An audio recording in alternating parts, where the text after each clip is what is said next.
In court, 24 hours after his arrest, 81-year-old Patrick Galvani is now facing charges for the murder of his wife Nancy Galvani in 1982. When somebody is murdered, the case is never closed.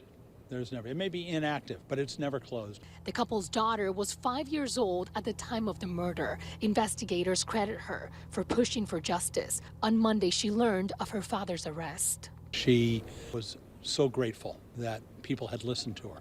She began to fear that perhaps people weren't listening. 43 years ago, the body of Nancy Galvani was found floating inside a sleeping bag near the San Mateo Bridge. Back then, Patrick Galvani had charges brought against him, but later dropped. Why was he released back then?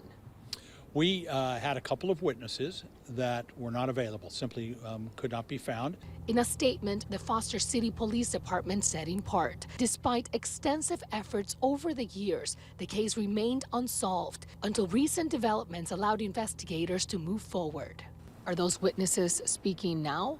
They've talked to us, and we believe they will be important witnesses in the trial. For the last 4 decades, Steve Wagstaff worked on this case before becoming the San Mateo County District Attorney. Tell me about what is so strong about what you guys have right now compared to 40 years ago.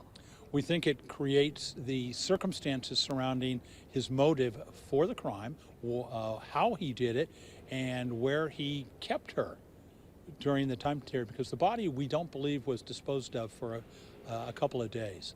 And so we think we now have evidence that sort of establishes where that was, how he did it, where it came up, and why he did a few things that we previously didn't know. In a statement, Patrick Galvani's attorney said his client is innocent. They believe the evidence against him now is the same as years ago. He believes his client will be exonerated.